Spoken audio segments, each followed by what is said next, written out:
श्री रामलला के अयोध्या में प्राण प्रतिष्ठा 1 वर्ष पूर्ण होने के उपलक्ष्य में कार्यक्रमों का आयोजन किया जा रहा है। इसी कड़ी में रीवा में भी राम दरबार अखिल आर्यावर्त संगठन के द्वारा 10 जनवरी को शोभा यात्रा निकलने का कार्यक्रम रखा जाएगा। साथ ही 11 जनवरी को सुंदरकांड पाठ का आयोजन, बिहार गंगा आरती और भंडारे का आयोजन किया गया है। उक्त जानकारी देते हुए संगठन के लोगों ने बताया कि भारतीयों के आराध्य श्री राम की अयोध्या में प्राण प्रतिष्ठा के 1 वर्ष पूर्ण होने पर जगह जगह कार्यक्रमों का आयोजन किया जा रहा है। इसी कड़ी में रीवा में भी विभिन्न कार्यक्रमों का आयोजन किया जाएगा। शुरू करें।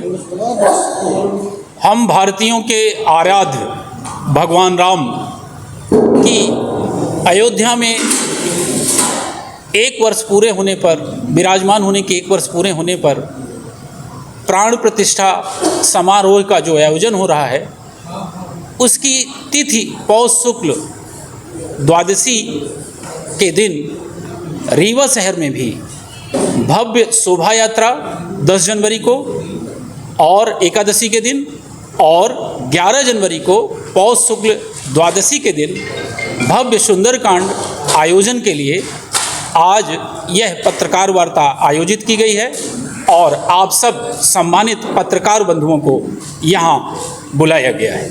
भगवान राम हम भारतीयों के लिए केवल 2 शब्दों का नाम नहीं है। भगवान राम यहाँ हर भारतीय के मन में रचे और बसे हैं।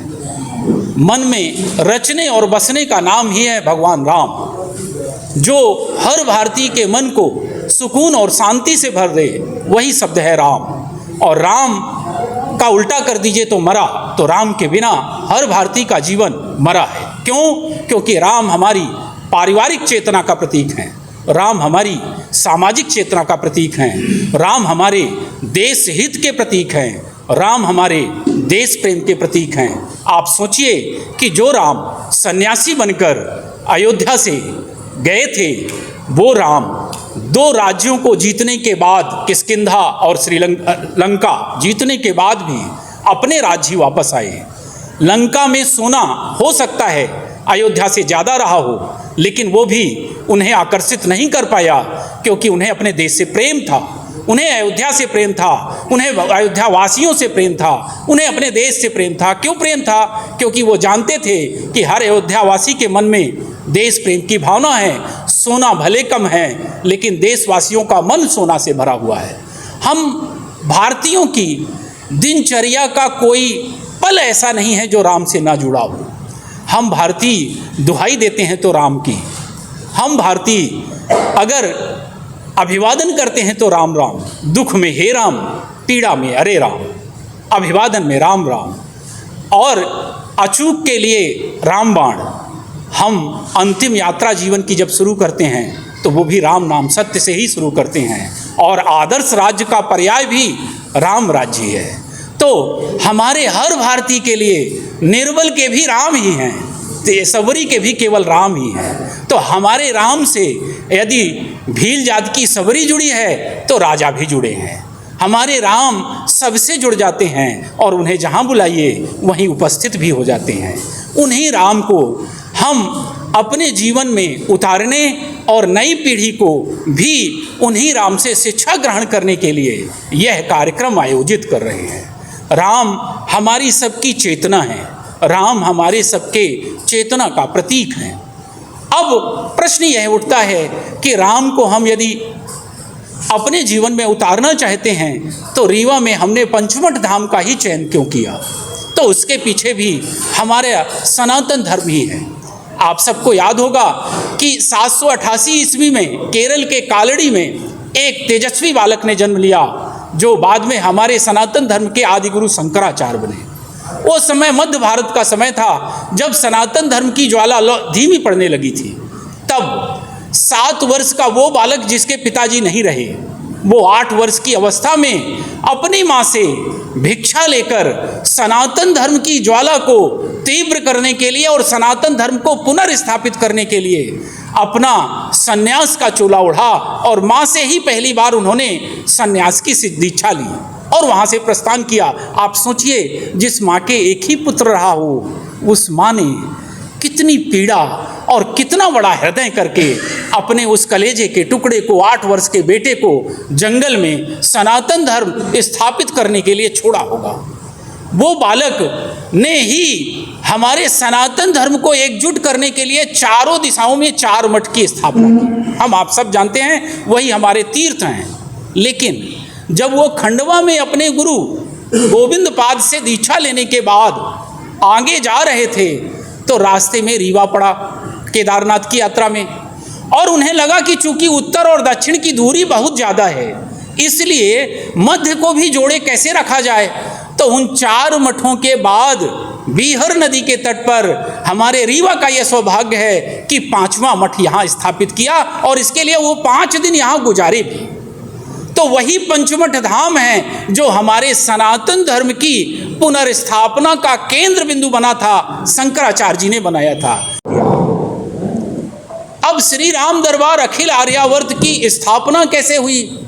तो इसकी स्थापना पहली बार 25 अक्टूबर 2022 कार्तिक मास की प्रतिपदा के दिन हुई। विद्यावारिद तिवारी जी और आकाश मिश्रा जी ने आपसी चर्चा में इसकी शुरुआत कर दी, और वहाँ से हमारा ये अभियान चला, और हमने ये तय किया कि हम पुनर्जागरण करें कैसे। तो उसके लिए हमने सुंदरकांड को माध्यम बनाया, और ऐसा पहला सुंदरकांड 21 जनवरी 2023 को विद्यावारिद तिवारी जी के यहाँ हुआ, और उसके बाद हमारी सुंदरकांड की श्रृंखला चालू हो गई। 29 अप्रैल 2023 को करीब 60-65 सनातन प्रेमी एक बस में सनातनी वेशभूषा में चित्रकूट भगवान कामतानाथ जी का आशीर्वाद लेने गए। क्यों? क्योंकि हम 17 जून 2023 को एक भव्य सुंदरकांड महोत्सव का आयोजन करने वाले थे, और वो आयोजन हुआ, और आप सबको पता है कि उसमें रीवा वासियों ने बढ़ चढ़ कर हिस्सा लिया, और काफ़ी सफल आयोजन वो रहा। उसके बाद हम सबका सौभाग्य रहा कि 22 जनवरी 2024 पौष शुक्ल पक्ष द्वादशी के दिन हमारे भगवान राम कुटिया से अपने भव्य मंदिर में प्राण प्रतिष्ठा हुई और वहाँ स्थापित हो गए। वो हर भारतीय के लिए गौरव का विषय था, तो हमारे लिए भी गौरव का विषय था।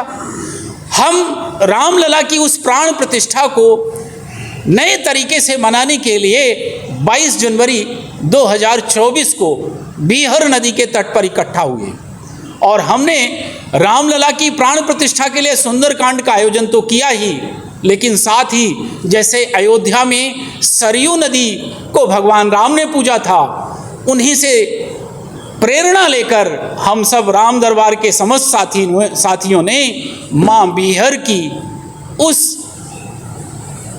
महत्ता को समझा, और उन्हें में पूजने के लिए 22 जनवरी 2024 से माँ बीहर की आरती शुरू हुई, और हमारे पहले यजमान बने माननीय नगर निगम के अध्यक्ष वेंकटेश पांडे जी, और वहाँ से हमारी आरती का जो क्रम शुरू हुआ, वो क्रम 1 साल पूरा होने को आ रहा है, और तिथि अनुसार इस 11 जनवरी को 1 साल पूरा हो जाएगा, और उस दिन हम फिर से वही भव्य सुंदरकांड और हनुमान चालीसा बच्चों द्वारा, और फिर शाम को माँ बीहर गंगा आरती का आयोजन कर रहे हैं। उसी परिप्रेक्ष्य में ये पत्रकार वार्ता थी, और हमारे पूरे कार्यक्रम का ये पूरा परिचय था।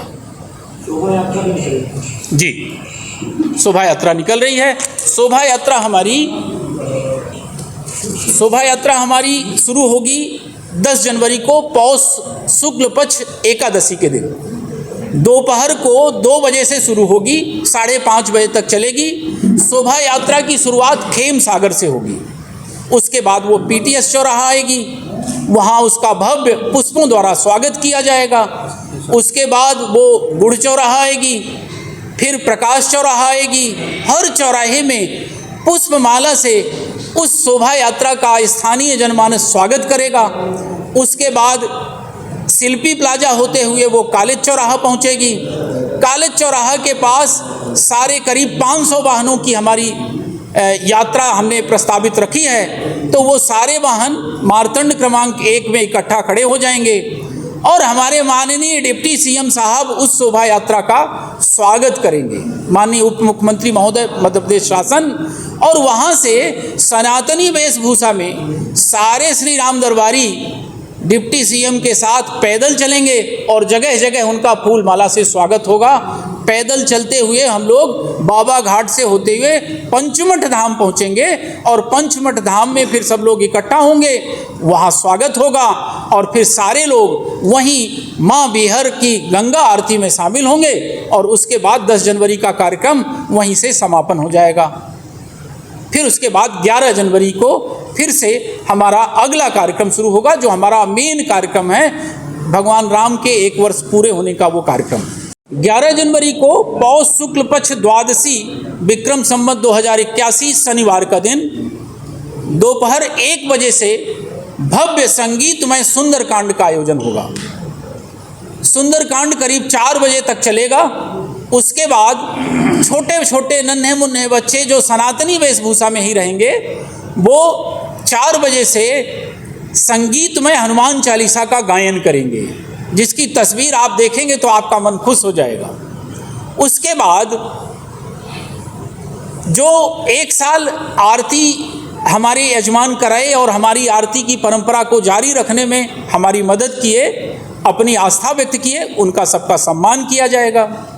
उसके बाद शाम को 6 बजे फिर से माँ बिहर गंगा की आरती होगी और आरती के बाद सबके लिए शाम को प्रसाद की व्यवस्था रहेगी, तो वहीं आप सब मिलकर वहाँ प्रसाद ग्रहण करेंगे। और मेरा एक निवेदन और है कि आप सब राम के दूत ही हैं। तुलसीदास जी भी राम के दूत ही थे, रामानंद सागर भी राम के दूत भी हैं, ही थे। आप सब भी राम के दूत ही हैं।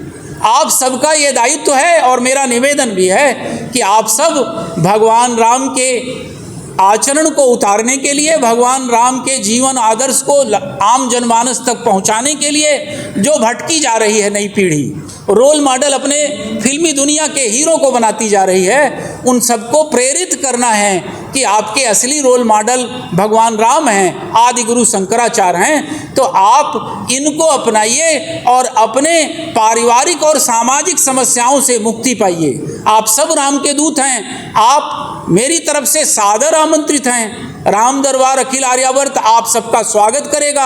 आप आइए और भगवान राम के उस कार्यक्रम का हिस्सा बनिए और भगवान राम के आदर्शों को आम जनमानस तक पहुंचाने के लिए आप भी सहभागी बनिए। आप सब श्री राम दरबार अखिल आर्यावर्त के ही सदस्य हैं। बिहान हॉस्पिटल एंड रिसर्च सेंटर आपके अच्छे स्वास्थ्य हेतु समर्पित सर्व सुविधा युक्त हॉस्पिटल। बिहान हॉस्पिटल में स्त्री रोग, कैंसर, मेडिसिन एवं कैंसर सर्जरी, यूरोलॉजी, न्यूरोलॉजी, हृदय रोग, ऑर्थोपेडिक, जनरल मेडिसिन, बाल चिकित्सा, जनरल एवं लेप्रोस्कोपी, प्लास्टिक सर्जरी संबंधित सभी बीमारियों के उपचार की सुविधा उपलब्ध है। बिहान हॉस्पिटल में emergency ambulance, pathology, pharmacy, dialysis, 2D echo, छाती की जांच, सोनोग्राफी, PFT फेफड़ों की जांच, फिजियोथेरेपी की सुविधा उपलब्ध है। विहान हॉस्पिटल में मेडिक्लेम इंश्योरेंस, कैशलेस सुविधा, आयुष्मान भारत कार्ड धारी को सुविधा उपलब्ध है। विहान हॉस्पिटल में 24 घंटे एम्बुलेंस की सेवा उपलब्ध है। हमारा पता है NH7 होटल लैंडमार्क के पहले रतहरा, रीवा। अधिक जानकारी के लिए संपर्क करें। Helpline number 9074 5146 14।